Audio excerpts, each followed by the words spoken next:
अस्सलाम वालेकुम students, I am your chemistry teacher sir Adnan. Students, आज हम जो लॉन्ग क्वेश्चन पढ़ेंगे वो है state the law of mass action. Mass action का जो कानून है वो लिखिए and drive the expression for equilibrium constant for a general reaction. एक आम रिएक्शन के लिए इक्विलिब्रियम कांस्टेंट की जो इक्वेशन है, जो मसावात है, वो निकालिए। इसका आंसर है page number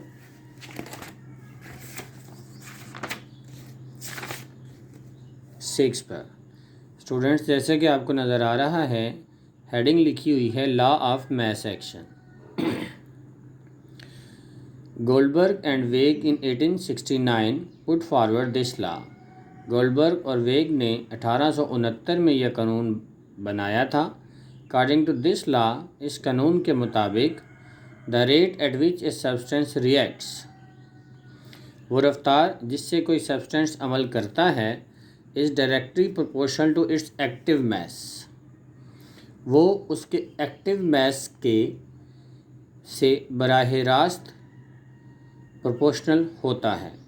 and the rate of a reaction, और पूरे अमल की जो रफ्तार होती है, is directly proportional to the product of active masses of the reacting substances, वो अमल करने वाले सब्सटेंस के हासिल ज़रब के से डायरेक्टली प्रोपोर्शनल होता है।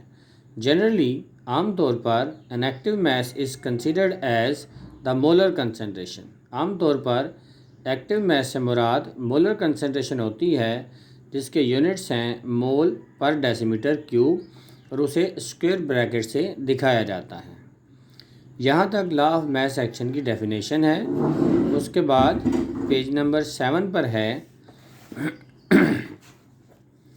Derivation of the expression for equilibrium constant for general reaction.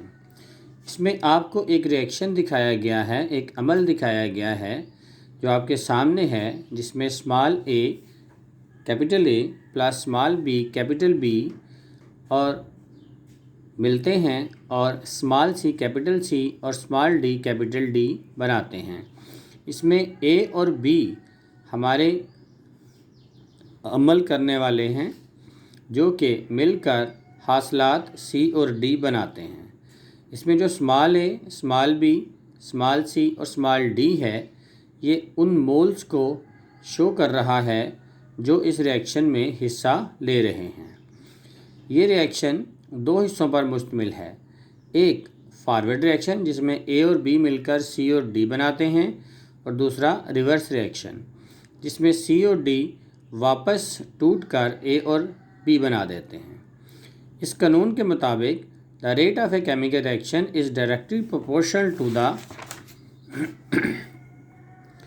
Product of molar concentration of its reactants, कि वो रफ्तार जिससे ये रिएक्शन होगा वो रिएक्ट करने वाले जो ए और बी हैं उनसे डायरेक्टली प्रोपोर्शनल है, raise to the power equal to the number of moles in the balanced chemical equation of the reaction.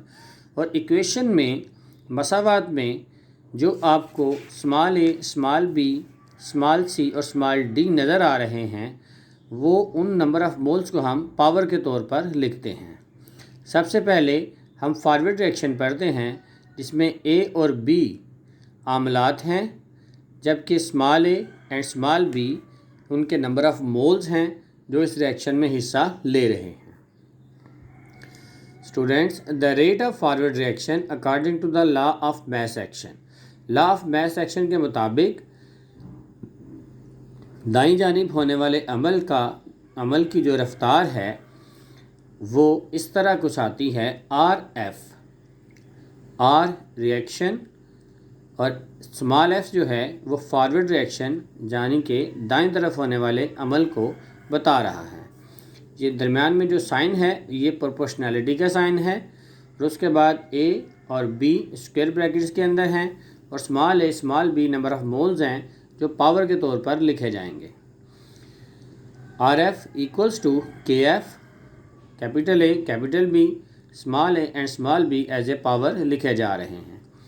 यहाँ पे KF जो है वो रेट कांस्टेंट है दाईं जानिब होने वाले अमल के लिए। इसी तरह दूसरा हिस्सा है इस अमल का, वो है रिवर्स रिएक्शन, जो कि capital R small r reverse reaction को बाईं जानिब होने वाले अमल को शो कर रहा है।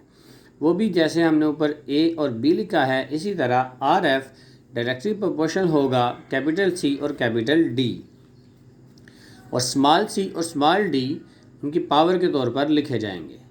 तो RR equals to KR capital C capital D। यहाँ पर KR रिवर्स रिएक्शन, ऐसा रिएक्शन जो कि बाएं जानिब हो रहा है, दाएं से बाएं जानिब हो रहा है, उसकी रफ्तार का मुस्तकिल है। वी नो, हम जानते हैं, दैट एट इक्विलिब्रियम स्टेट, कि तवाज़न की सूरत में rates of both the reactions are equal, कि दोनों अमल एक ही रफ्तार से होंगे। इसीलिए रेट ऑफ फॉरवर्ड रिएक्शन, बाएं से दाएं जानिब होने वाले रिएक्शन की जो रफ्तार है वो बराबर होगी दाएं से बाएं जानिब होने वाले अमल की रफ्तार से। इसी तरह हम लिख सकते हैं कैपिटल R स्मॉल f बराबर है कैपिटल R स्मॉल r के। अब हम इसमें capital RF and capital R small r की वैल्यूज़ पुटअप करते हैं, जो कि हमें यहाँ से मिलती हैं। ये कैपिटल R स्मॉल f की वैल्यू है, ये कैपिटल R स्मॉल r की वैल्यू है। ये दोनों भी इस तरह बराबर हो जाते हैं। By taking the constants on one side and the variables on the other side, अगर हम दोनों कांस्टेंट को एक तरफ ले आते हैं और वेरिएबल जो कि बदलने वाले फैक्टर्स हैं, मिक़दारें हैं, उनको दूसरी साइड पर ले आते हैं, तो हमारे पास जो मसावत हासिल होती है वो कुछ इस सूरत में हासिल होती है। और अगर KF और KR की जगह हम एक ही KC लिख देते हैं तो मसावत की सूरत कुछ इस तरह बन जाती है। तो जो हमें सवाल किया गया था कि drive the equilibrium expression for a general reaction, वो इस तरह हमने निकाल लिया है। यहाँ पर बताना ज़रूरी है कि KC बराबर है KF बटा KR के। इसको हम इक्विलिब्रियम कांस्टेंट कहते हैं। स्टूडेंट्स, ये क्वेश्चन आपने अपनी होमवर्क कापियों पर करना है और इसे 2 से 3 दफ़ा याद करने के बाद प्रैक्टिस भी करनी है। I hope you are enjoying the online studies.